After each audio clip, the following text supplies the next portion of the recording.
All right, let's get started. I guess I want to preface this conversation like what we're going to be talking about today is not just about manga publishing or, just even comics publishing. We're talking about, I guess, getting into this business and whether having, multi-language skills is a plus, and what other kinds of things should people who are interested in getting into this work should be aware of. So I know, Andrea, you mentioned that you teach as well. Could you tell us a little bit more about that? Yeah, so I teach a class on and off in the NYU MS in publishing program that's about graphic novel publishing. And, it's interesting because we cover, I actually had to learn about manga, which I'm sure I say wrong because everyone else is saying Okay. manga, to teach that section of this class because I'm a very American, graphic novel comics person. But it's an overview of just the comics publishing business in the United States. Got it. So who takes your class, or what kind of students? So there are graduate students in this program who are looking to get jobs in publishing. A lot of them want to be editors. Some of them want to be creators. Some of them are also writers, and a lot of them end up in marketing roles. As well, which is something that I think people shouldn't discount who are trying to get into comics publishing, because I do think certainly in the book world and the direct market comics world, in my experience, there's a lot of lateral movement between the marketing and editorial groups. That's a good point. So maybe this brings me to Connie, but when people talk about getting a job in comics and manga publishing, a lot of them just think it's being an editor. But what kind of roles are generally, that people can consider getting into in this industry? Yeah, absolutely. There's definitely a lot of people involved in getting a book published. From the very beginning, there's people involved in the acquisitions process and making those decisions, people involved in licensing. So speaking with the licensors where we're getting that IP, for Viz specifically, those tend to be Japanese licensors. And so that is a non-editorial role that does require bilingual skills in Japanese. And then in addition to the actual editorial work, there's also copy editing, and then production too, which does occasionally require some coordination with the licensors, but a little bit less than on the editorial and licensing sides. Got it. Are there certain positions that are more challenging to fill, or? I think each role can be challenging in its own ways because publishing as a whole is a smaller industry, and then to find people who have an interest and skill set related to graphic novels and manga is an even smaller group. Some of the challenges are, of course, for some of the roles, the language skills, and then just in general, people who have experience working with sequential content, whether that's graphic novels or video games, animation, or anything else in that sphere that could translate well into editorial roles at Viz. Got it. So Carl, I know as an editor, you hire freelancers as well as staff at what kind of, I guess GimPress has grown quite a bit since you started 15 years ago. Can you tell me a little bit more about, how things have changed at your company, and what kind of, I guess what kind of roles are there at your company? Well, have not been in all 15 years, but even for the amount of time I joined, which is roughly 5 years, a little more than that, things have changed quite a bit. Like the amount of staff has grown tremendously. Like I think it's at least doubled since I started. And you have editors, manga editors, you have light novel editors because we have a robust light novel division, but you also have design, who's in charge of, say, like adapting and making covers and logos. You have marketing, of course. Then this is all internal staff. Accounting, production is a big part of it as well. And then managing editorial, which sometimes is called production editorial, depending on the company. But essentially, they are. I think most of those positions are probably pretty self-explanatory. Production are basically the employees who liaison with the printers, the ones, and kind of basically get the material we make in-house and send it out, and coordinate with the printers. And then managing editorial is usually in charge of working with freelance proofreaders, but also kind of copy editing and other similar tasks. We do hire freelancers. We mentioned freelance proofreaders, freelance translators, and freelance letters. So those are the big ones. Because especially when it comes to the manga side, the there's both the aspect of translating the Japanese into English, and then laying it out, and kind of cleaning the balloons, scrubbing the Japanese where necessary, and adding the English text. And that's kind of a very simplified version of what happens. Got it. So speaking of freelancers, Tomo, I understand you're a freelance translator and you've been doing this for a while. I guess maybe my question is, one, how do you get into this? And I know you're a teacher, so what are you teaching your students and what are they looking for? Well, the way I started was that I just happened to have a friend who was working at Viz at that time. And this was back in 2004. And I just got an email from her saying, well, we're going to publish more shoujo manga, and we need people who can translate shoujo manga. So if you're interested, would you like to apply and take our translation test? And I did. And I had to choose one manga to translate. It was just like the first 10, 12 pages. And I chose Full Moon. And then when I submitted it, I later heard back from the editor saying, we've already licensed it. I'm in charge of it. I like your translation, so would you like to do it for real? And that was how I got my first job. I mean, I've never done any sort of like language study, so I can't really tell people, well, you need to study this sort of thing if you want to become a professional translator. But I grew up in Japan, but I attended international schools, so I've had all my education in English. And then I went to the US for college and grad school. So that's obviously helped a lot with my English. Because in a way, I'm more comfortable writing English than I do writing Japanese, because I've written a lot more English.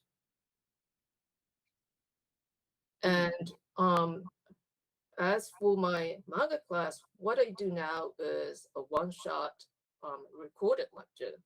So the students can just listen it for like 3 weeks, as many times as you want. And what I do now is like an intro to manga translation. So I go over the basic stuff, like you have to translate everything, the sound effects, the undercovers, the afterwards. You have to take care of everything, just even the back cover copies, stuff like that. Because when I get the questionnaires back, it's like, oh, I thought you just had to translate the dialogues. You do complicated stuff like translating sound effects. That I mean, I've got reactions like that, because most people who take my classes haven't read any English manga. Well, I mean, even in Tokyo, you'd have to go to Kinokuniya and Shinjuku if you want paper English manga books, and even there, the selection isn't that huge. I mean, they do have an English manga corner and an English light novel corner, but that's in addition to the English magazines corner and the English bestseller novels corner. So it's not like they have a huge stock. And well, if you go to Amazon, you can buy English manga on Kindle, but I guess people don't read it as much as they do English novels. So some of the other reaction I've got is like, oh, English manga is great for studying English conversation. And people tell me, oh, maybe I should read some manga to like practice colloquial English. I see. Yeah, and with the intermediate class, we actually have students translate a couple of pages from an actual manga, and then I explain why I chose to translate lines a certain way. Mm. And I also explain stuff like, well, stuff like, when you in manga, sometimes you have to break up lines into different bubbles, right? Mm. But depending on how you break your lines, the nuance can change slightly. Yeah. So that's sort of the things I explain. That's a challenge, particularly with Japanese, because Yes. Japanese is written vertically, not horizontally. So a lot of times, a lot of Japanese comics creators make word balloons that are tall and thin, Yes. Yes. and then sometimes the translation for a word is quite long, and it's awkward. So sometimes Yes. I've noticed that as an editor or as a translator, you have to make choices to make Yes. it fit in the bubble, and Yes. that So it I may do not be a try one to to make one. it as short as possible Yeah, to try to keep it compact. that's interesting. Yeah. Okay, And Andrew, I want to throw this. Sorry. I also talk about like how you make sound effects. Yes. So, how to develop new ones from existing ones by, like tweaking with the spelling or maybe adding a vowel. So if it's like key, it's like, well, you can add a couple of e's to, emphasize that sort of stuff. It's very challenging it's very different to edit graphic novels than it is to edit novels, obviously. So Andrea, maybe I want to ask you a little bit about like what kind of skills or what kind of things does a graphic novel editor have to keep in mind? So, well, I will say that people ask me all the time, do you have to be an artist to be a graphic novel editor because it's art? And I say no, but you have to have a sense of visual storytelling because unlike prose novels, graphic novels, it's not it's sequential art, it's sequential storytelling, so it's not just pictures that decorate or support the dialogue and the words. The images have to carry at least half the storytelling load. So you have to be able to understand when that's working and when it isn't. And honestly, I think the best way to do that is just to read as widely and as much as possible in the area that you want to work in. I know everyone says this, but I really recommend Scott McCloud's books, including Understanding Comics and Making Comics, that I think have helped me be a better editor. He's very good at taking the things that maybe you feel in your gut and sort of attaching these more academic terms to them. So, I think like anything, and maybe this goes into, I know we're going to talk a little bit about fandom. I think you have to love it, like you're not going to be really good at most things unless you really love them and enjoy them. You have to want to read comics in your spare time. You don't have to want to read all comics, but I just think it's really important. And I found that in hiring people too, just in general throughout my career in various roles, I have better luck with people who maybe don't have great experience, but clearly want the job and want to do this work, than people who might have more traditional experience, but are not as enthusiastic about the job. Connie, I see you nodding. Would you like to add a little bit to that?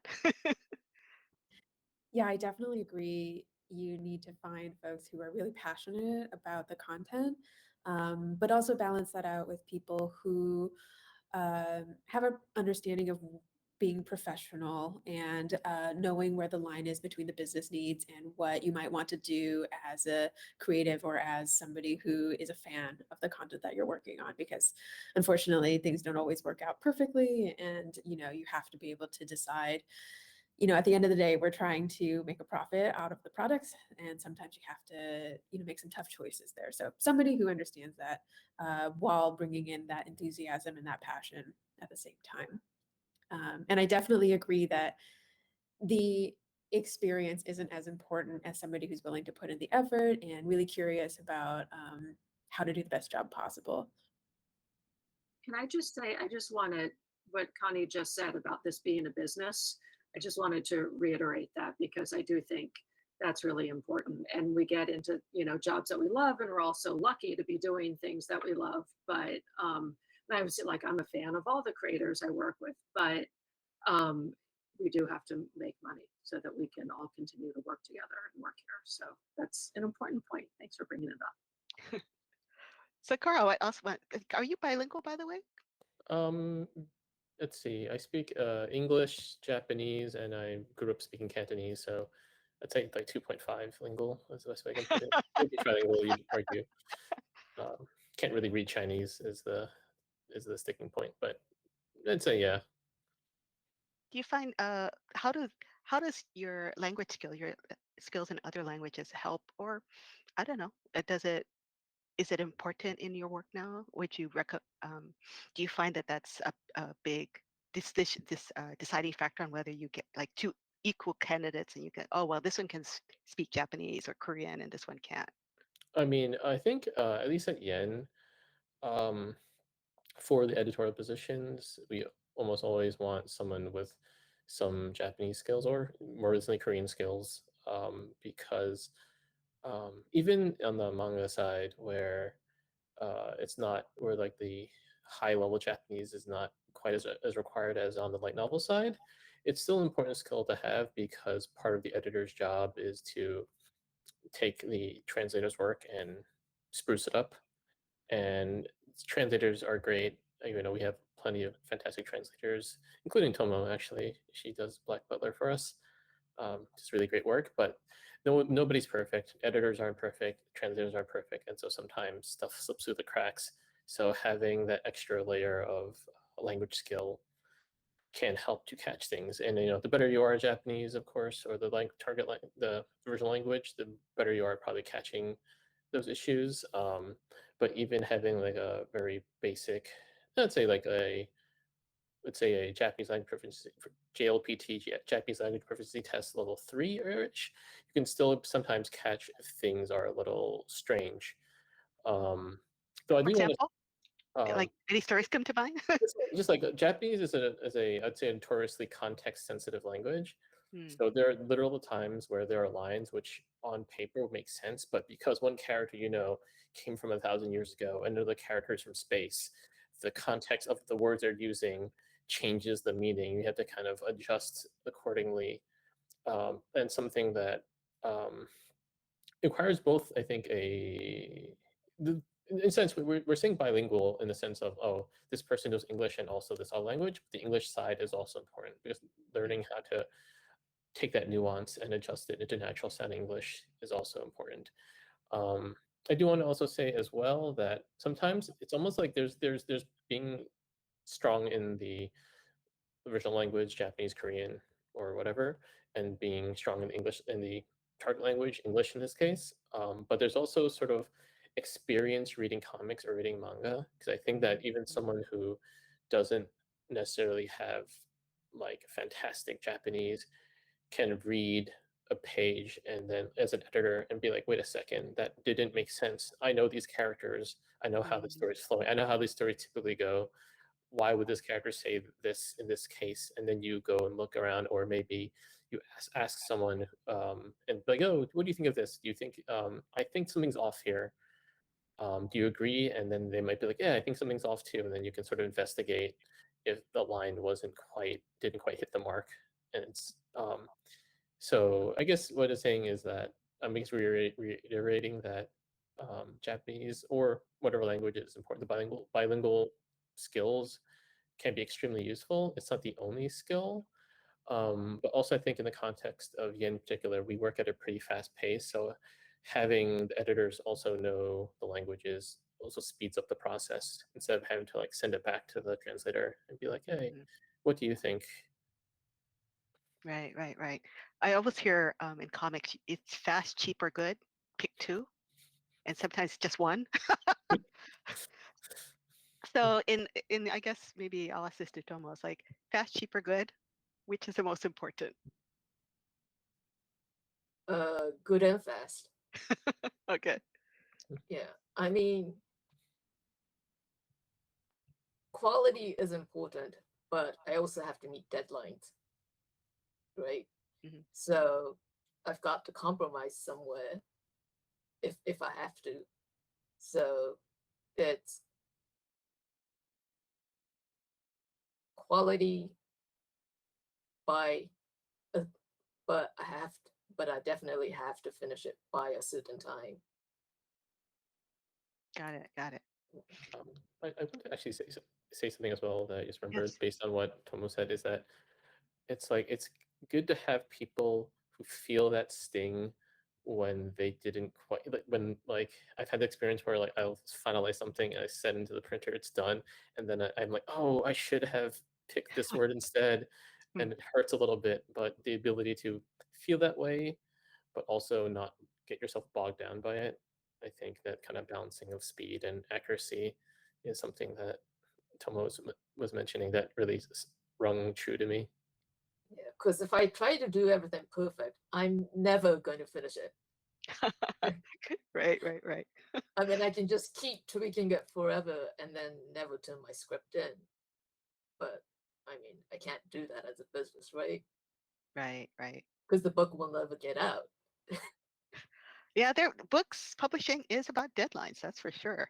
Um, Andrea, I think one thing that comes up with this panel, and maybe because I'm really familiar with manga and what I do feel like there is, like, I noticed that Lion Forge licensed a lot of books from France and from Spain. And do you feel, and now you're at Little Brown, do you find that Spanish and French skills are also in demand in graphic novels, or not quite?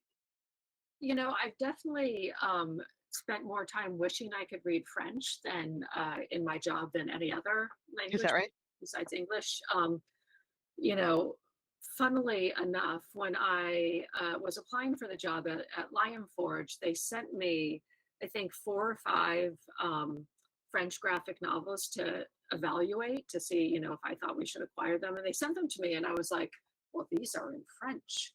And and the person who was hiring at the time was like, well, if you don't understand French, this job is going to be really hard for you. And I Wow. was like, well, that's bananas, because we're not publishing in French. And so I mean, it took me a long time. I did a lot of Bing Translate, enough to get a sense of what the books were. I mean, obviously, any that we acquired, we used translators for, but right now, in my role, releasing graphic novels to the book trade, the books, the only things I look at generally that aren't, originals that, are coming from the US are French Mm. graphic novels.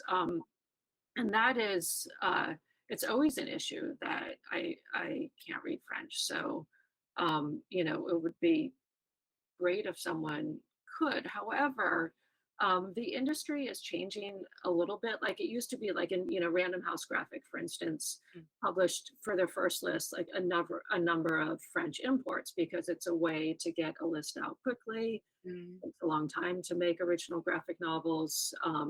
In these, the art is already done. You translate, you reset the text.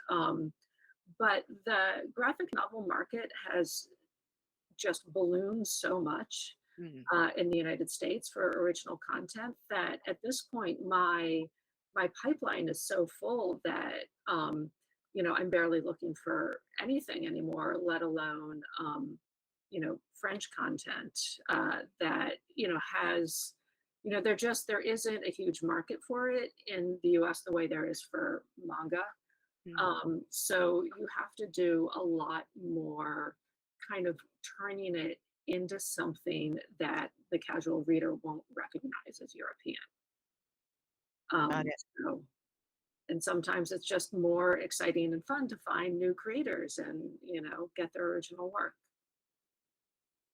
That makes sense. I was kind of curious because, like, obviously Japanese, Korean, Chinese is not the only language out there in graphic novels. So I was wondering whether you were noticing any trends in that regard. Yeah, And now, definitely we're moving away from it. is As a that matter right? but it's really interesting too, when the pandemic, in the pandemic, when there's this huge uptick in manga reading, Mm. I, had my bosses come to me and saying, hey, did you know that manga is, a big thing now? we do manga, we need manga. And I was like, well, that's not American comics. Like that's not original, it wouldn't be manga. But interestingly, so what I told them is like, well, there is a visual language to manga and we can look for projects that incorporate that in some ways. And I think we're seeing that trend a lot in the kinds of things that I'm publishing. But it's an interesting discussion to have. That's for sure. So I guess, Connie, one of the questions I want to ask is like, not obviously not everyone at Viz speaks Japanese. What's the percentage roughly about at your company, do you think? I think it's really department specific. Some departments is 100% bilingual and some are 0%. Really? Okay. Like, for example? I mean, obviously your G&A departments don't need to speak Japanese because, accounting and finance and HR, it's fine. We're a US based company. And even marketing, design, and some of the other teams involved in the publishing process, the Japanese language skills aren't necessary. Even our editorial team is probably only 50% Japanese bilingual. We do, like at Yen Press, as Carl mentioned, rely heavily on freelance translators to do the initial pass, and then the editors don't necessarily need to have Japanese fluency to work on the content, but it does help for, as Carl mentioned, some of those sticking points. And I just also wanted to add, sorry to go back to Andrew's previous answer. Viz is actually involved in a similar project where we do have original manga publishing, where we are scouting creators and artists directly for non-Japanese licensed content, because there is a visual language to manga, as you described, and there's must be an appetite out there for that. And so we're trying to find some titles that might work in the US. And interestingly, those teams do require Japanese fluency because we are working a lot of the times with Japan-based artists, since they're used to working in the art style. And in order to scout and pass notes back and forth as you're working through the graphic novel process, you definitely need a strong fluency level to be in that space all the time. So we have an open role on that team, and that one is particularly hard to fill, somebody who's used to being that type of editor while being incredibly fluent in Japanese. Got it. So what kind of skills are you looking for in that role? Just curious.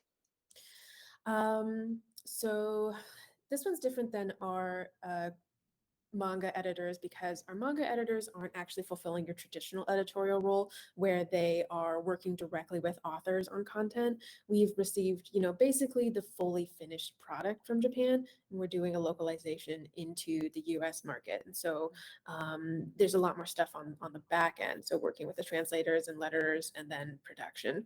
For the original publishing department, because we are actually following the more traditional publishing process, there is the scouting of talent, there is the working back and forth with the creators to finesse the content. And so somebody that comes from that type of background or understands that entire publishing process, who has connections with creators, who knows how to do things like portfolio reviews, and then has connections in Japan and the US, knows how to work with potential licensing partners like Disney or Marvel, and then of course the Japanese fluency on top of all of that. So it's a lot. I sure hope whoever you hire is getting paid a lot, because that's a lot on their plate. It's a lot of talent to try to fit into one role. It's for sure, for sure. Carl, are you guys experiencing? I know you guys have done some explosive growth too. How is language skills, I guess, spread around your team? Well, again, the editorial department, everybody has some level of Japanese skills. It's not as necessary, say, in the design department or marketing.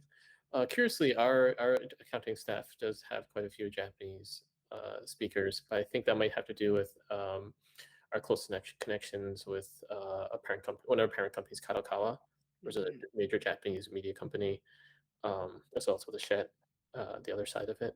So I think that might be why, but I don't have any sort of deep insight into the accounting side. Managing editorial also doesn't really have Japanese language skills, nor does production. It's not necessarily needed there. sort of like on the MedEd side, their job is mainly to treat it like a purely English text and read it that way. It's up to editors to and the translators, of course, to work on the Japanese side or the Korean side, as it were. Got it.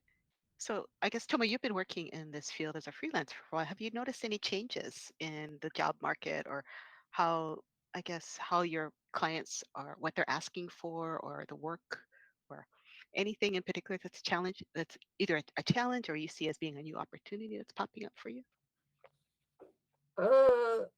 Actually, I don't know that many people who actually do manga translation. Hmm. So I'm not, and since I'm based in Japan, I'm not really familiar with the current trends. I mean, personally, I'm started getting some offers to do video game text, Hmm. and because I get messages from LinkedIn through LinkedIn saying, well, if you can translate manga dialogue, I think you can do some game dialogues too. And that was how I got my first job. Like I had no experience, but the translation agency was willing to let me take a test, saying, well, you can just start up by translating the dialogue part first. Hmm. And then, so I took their test and then I passed it. And for a while, all they gave me was dialogue text. Okay. Yes. So that I could start out by doing something I was comfortable doing Mhm. with. And now I've started to do MTP, the post-editing, machine translated stuff. Hmm. So I use a cat tool and whatever the cat tool can't handle is all machine translated. And then so I do some post-editing and then sometimes, well, most of the time I have to do some sort of editing. So then then sometimes I have to translate from scratch to fix it. Got it. Got it. But from that experience, I'd say don't use it for manga. Yeah, I was gonna say, like, being bilingual is not just about having language skills, it's also about understanding the cultural context of the material, and as well as, it's just so much more than just word, this word means this word, you Right, know. right. And then I think Connie, we were mentioning earlier that, and I think Carl, we were talking about this earlier, that, you know, it's more important to know how to write well and express yourself well in the target language. I don't know if you want to add anything to that. I think that was mostly you, Carl, so I'll let you answer. Oh, your mic. Oh, sorry. Could you repeat that last part? I got a little sidetracked. Oh, it's a little bit about, like, all the other things being equal, like, I think we mentioned, like, just having good writing skills in the target language is almost more important than having that second language skill. Oh yes, I'd say so because it's kind of funny, like, sometimes, when we're hiring, looking for translators, right? Um, they might have strong Japanese skills, like let's say like excellent Japanese skills, but maybe their experience lies in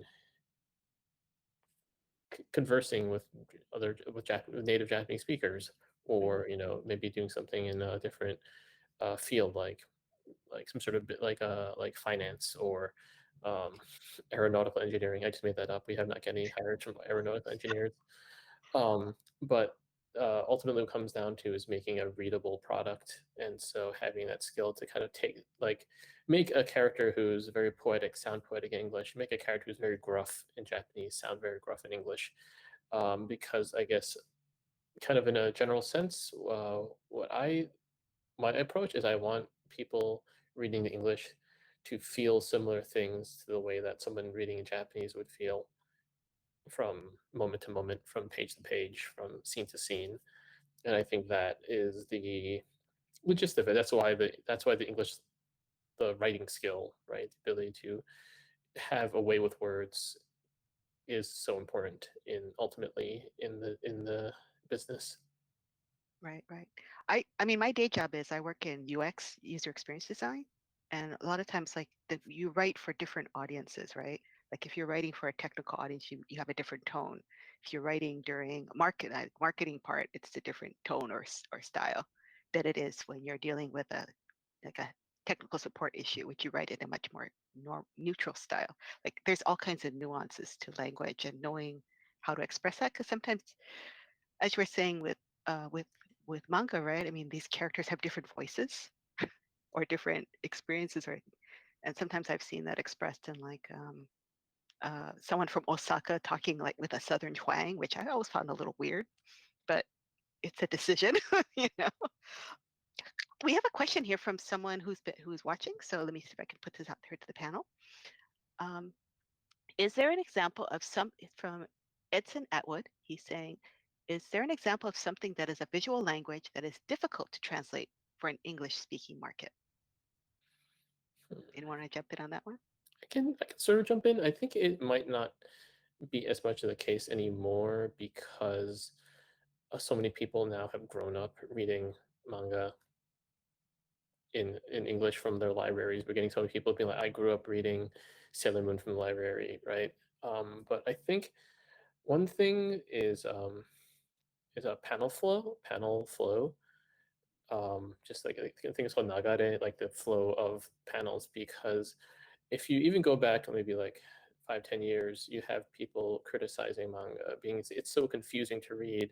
Like how do I follow how to make my eyes, and I don't even mean the reading right to left. I mean the way that one panel is and one is meant to lead into another, lead into another, lead into another. I think manga is kind of famous for having fairly intricate paneling, especially shoujo manga and josei manga. Like sorry, girls manga and manga for women in terms of a traditional target demographic, because they can be almost like collages. They have very like sparse use of text because you kind of wanted to engage it, almost like engage with the page as a whole. And I think that again nowadays more and more artists outside of the manga industry um, and as well as readers are getting accustomed to it. But I think it took quite a while for that to happen. Um, so that's probably the example I think of. Yeah, I think manga does have a unique visual language that sometimes, like that little squitch mark that's supposed to symbolize like your throbbing veins on your forehead. It's like, and I'm so used to reading that. I always wonder like what people think when they encounter manga's unique visual language for the first time. Like, does it make sense to them? So I guess I'll throw this at you, Andrew, because Yeah, we have so much of that in original Western comics now that we're starting to understand it. I mean, my first exposure to that visual language was really in the Berry Brook Middle School series by Svetlana Shchenkova that mm, Yen publishes. mhm. That's sort of where I started to learn, like what it means when you have like the dark brow, when everything is blue, or with the sweat beads, or just the idea that you can have characters with really detailed faces, and then you can have them with like really just representational features, and it means something different. It's a really exciting visual language, but because so many Western creators are incorporating it, I imagine it's probably easier for people to move to that from that into manga now. It's actually kind of funny thinking about this again. And I'm going to go and reference inarguably the most famous manga artist in all of Japan, Osamu Tezuka, because a lot of his work, right, can swing wildly. And he's not every artist is like him, but can swing wildly from the most dramatic of topics, like really serious, like gut wrenching things, and then for a panel, it'd be like, "Yeehaw!" Right? Let's have some fun, and then I'll switch back to like dire, like brutal death, and I think that's sort of like huge swings in emotion is something that for a lot of readers can be very, very jarring, as well in terms of the visual language aspect.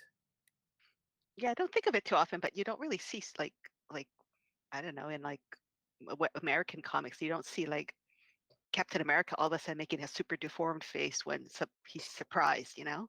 Like there's certain things that are unique to manga and we're so used to it. And then sometimes when I'm confronted with another style of comics, I'm like, oh, well now. Like I feel that way with sometimes with I see that sometimes with webtoons. With webtoons, sometimes we'll have reference to a famous Korean comic that I've never read before. I'm trying to collect screenshots because I want to understand what this one visual idiom I see in Korean comics means it's referring to, but I'll have to crowdsource that. So it's well actually let me before there's another question from a viewer saying Kelly Shang is asking, what is the process of handling niche idioms and cultural references? This kind of sounds like something for you, Tomo. Okay. First thing I do is I translate it as best as I can do without using notes, without writing notes, but sometimes I do have to explain the cultural reference or the history. So then I would write something to as a supplementary information. Like there was this panel in Skip Beat where the character was shouting, "I want it so much that a hand is coming out of my throat." And the visual was that there was a hand coming out of the girl's throat trying to grab the thing that she wanted. And that's an idiom. So I did write a note saying, well, this is a visual expression of the Japanese idiom, blah blah blah blah blah. Got Yeah. it. And Gotcha. with Black Butlers, I sometimes add historical notes about Victorian England. Mm. Yeah. Yeah, Black Butler is a fascinating one, right? Because I remember reading the first chapter and it's supposed to be in Victorian England, but they have a cell phone. Right, right. And there's an Italian mafia in volume 1. So Yeah, it's Victorian, but the technology is a little bit advanced. I was going to say, Janet raised her hand. Did you want to jump in?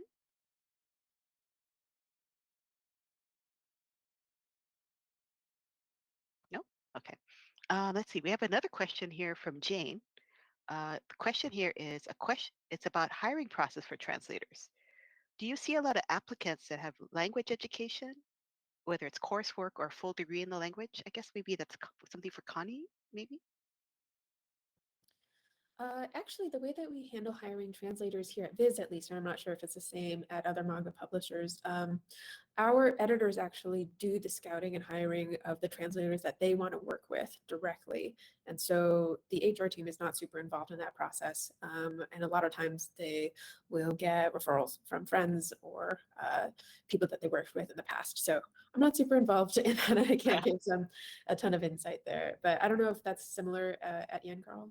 I'll jump in. Yeah, editors are the ones who handle the hiring of freelance translators. And in terms of whether or not you need language courses or formal education, in a way, it both like you can't really necessarily get a beat on someone's Japanese translation skills just because they took courses.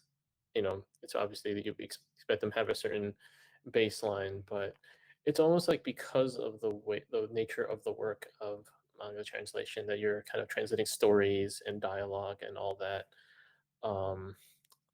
Like often, I think we need to have something a little beyond coursework, and so, again, I guess the idea is that you don't necessarily need to have taken um, Japanese in college, but you definitely, in a way, need something beyond having taken Japanese in college because that prepares you for like having like an extended conversation, right? But doesn't necessarily prepare you for thinking of word choices that would best match a character's personality or the particular word choice that that the character uses, how they conjugate their verbs and such. So it's like if you can manage to obtain that through other means, that is ultimately what it comes down to is this quality of the translation. Like we're not gonna, especially for freelance workers, we're not going to disqualify someone for not having a certain level of credentials, but you have to. It's a place where you have to show that you have the skills.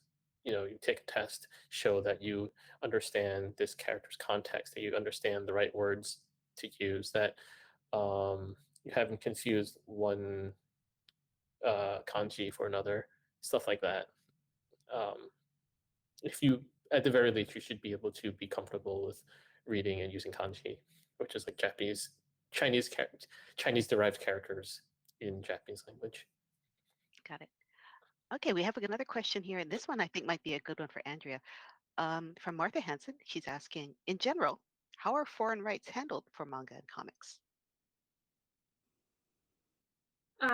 So in our case at Little Brown, they're handled this, the same way as sort of foreign rights for our prose novels. We have a sub-rights group, and they, send them out to different publishers. Generally, it's a lot of European publishers. Interestingly, comics, U.S. Originated comics have been really hard to sell in foreign markets lately. I'm not 100% sure why. I think, I imagine because, the really developed comics markets have their own, style and language. And then you've got like, England, there aren't that many people. I mean, it's just not that big of a market. But yeah, that's what we do, and we make a whole point of getting translation rights when we acquire them, and of setting up our files in such a way that it would be easy to strip the text out and put translated text in. Got it. Is it, I mean, are there certain things that you have to keep in mind when you're acquiring work from another country, like content or, I mean, what are you looking for when you're, I'm always trying to look at the content. This is like a gross generalization, but there is often a problem with various types of racism in French comics. That, you really have to look out for, and sometimes you don't see it until the end. You're like, oh no, what are we gonna do? You gotta change this art. I mean, I've been in situations where we've had to just not publish something. We've had to cancel a book. whoa, A bit long ago, but basically just that. got it. I know maybe Carl, you have some hands-on experience with acquiring foreign rights. Can Yeah, you speak? I don't have the. I don't usually don't have the final. Actually, no, I ever have the final say in what books get picked up or not. But I think that one of the tricky things is there may be a book that's a huge hit in Japan or has all this history, but it just might not hit the same in the US. I'm not gonna name any specific titles just to make everything kind of make everyone happy. But just like sometimes it's like, oh, there's expectation that's because this book did gangbusters in its original country, that's going to do the same in the US, and that's just not necessarily the case because of various cultural aspects, right? And also sometimes it's a matter of time. Like I think about this a lot with this is not again telling, this is actually a Viz title, JoJo's Bizarre Adventure, where I feel like it took time for the fan base, the manga reading fan base, to kind of catch up and develop a certain level of say like almost like fluency, sophistication. Not sure what that's quite the right word, to kind of meet where JoJo's is at.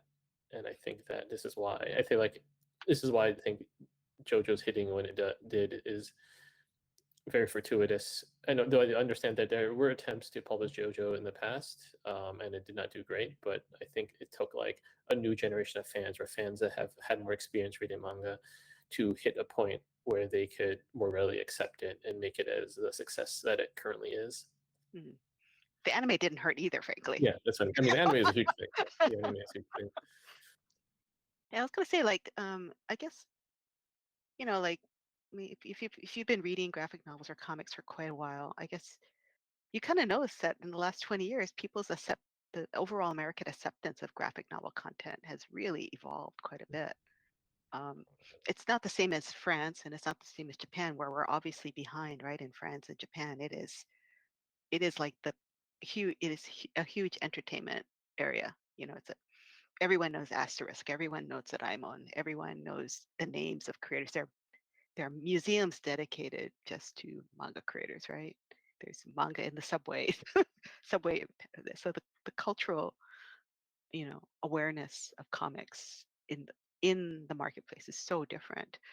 I guess, I guess maybe I want to ask everyone in general, do you think, like, right now we're in an upswing? Are we going to continue on that, or you think it's going to plateau, or where do you think we're going next with graphic novels publishing? Upswing to the moon. And given that, what kind of skills should people, if people want to get into this, what kind of skills should they look into acquiring, or what's most important, or what's maybe not you're not seeing enough of that you'd like to see more of from your candidates? I do want to say this because this comes up a lot in terms of manga editing, is that learn InDesign, Adobe InDesign. It's basically the standard program that I think most of the manga industry uses for lettering manga. Basically, how to put it, like adapting, cleaning the chapter pages and turning them into pages ready for English usage, laying out balloons. It's just a common tool program, and just having it on your resume will give you a leg up over others because it's used quite often in the industry. That's very like pragmatic. Just like get InDesign, learn design, do it through a school program, or maybe you have like a computer lab you practice on in school, or find some just find a way to familiarize yourself with a program like that. For early career folks or folks who may still be in school, I think it's a really good opportunity right now because there's so much demand for manga and graphic novel and webcomic content that there's a lot of companies who are publishing more. And that means that they're reaching out to a lot more freelance or temporary or contract positions. And if it's a good way to get your foot in the door with certain smaller publishers that may farm out those tasks, and then you can leverage that experience for a role at a larger publisher down the line. But if you're not able to get that opportunity, a strong English degree, working on your school's literary journals, or any other editorial experience, any internships, it's all helpful to get an understanding of the publishing industry, the editorial process, the conventions, and all of that. It's a good way to get started. How about you, Andrea?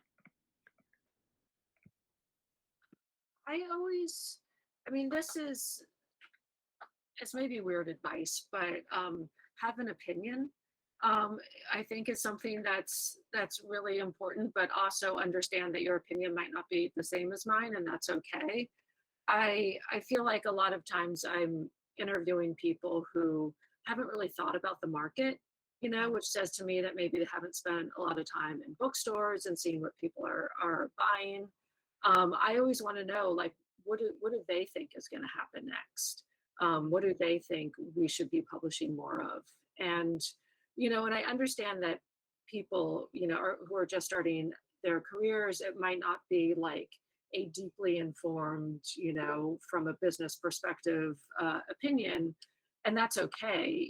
I don't have to agree with them. I just think that it's important, or it's really helpful to have thought about that.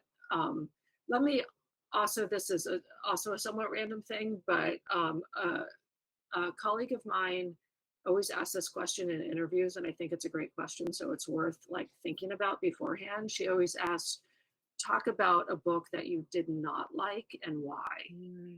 And I think that's something that I would have a lot of trouble answering. So, and I think people just sort of thinking through what makes something not successful or not successful to you is, I think, important for interviews.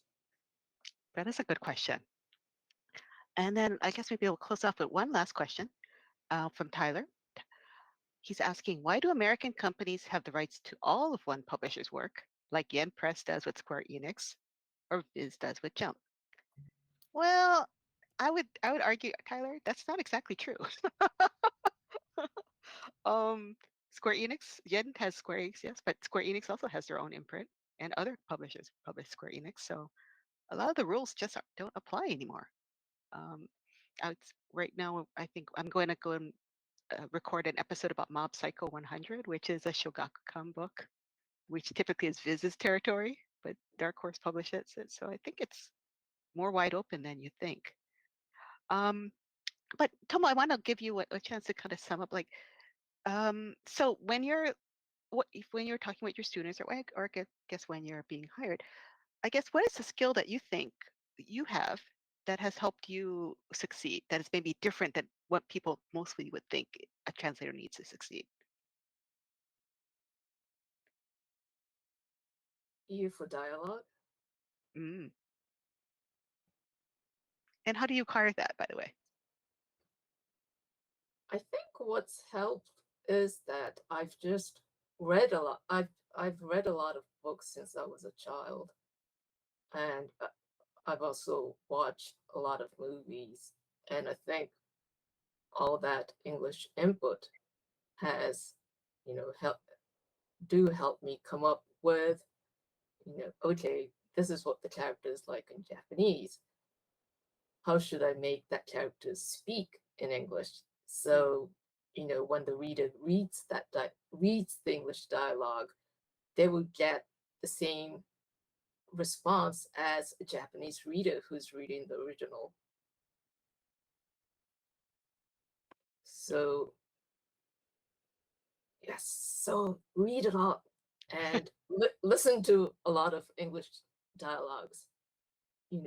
Just knowing how kids speak, how women speak, how old people speak, that sort of stuff would really help you coming up with the right sort of translation.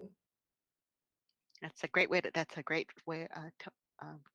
sentiment to end out with. So Janet, I'll throw it to you. Okay, thank you so much to all of our panelists, Deb for moderating, to Carl and Tomo, Connie and Andrea for participating in this program. I think you should all join the New York Book Forum, Tomo, because dialogue is everything we do all the time. And you have a real essence for that. And Andrea, when you said have an opinion, you will never meet a group of people that have more opinions than the people at the New York Book Forum. We all have opinions all the time, and we like to share those opinions. So thank you so much for this evening's amazing program. And thank you to Lauren White Jackson and her entire committee for putting this panel together. I want to urge everyone in our audience to consider joining the New York Book Forum. The first 6 months are free, and after that, it's $25 for an individual membership for a year. And this September 10th, we are going to have a picnic on the Great Lawn in Central Park. So if you happen to be in the New York area on September 10th, which is a Saturday at 12 noon, bring a children's book, come into the southwest corner of the Great Lawn near the Delacorte Theater, and join us for some companionship and an outdoor in-person meeting, because although these video Zoom conferences are amazing, Google Meets, so on and so forth, it's really nice to see each other in person. So Tomo, you're going to have to start making your travel arrangements right away. But anyway, thank you very much for coming, and have a great evening, and have a good Thursday to you, Tomo. Thank you so much. Bye-bye. Thank Bye-bye. you.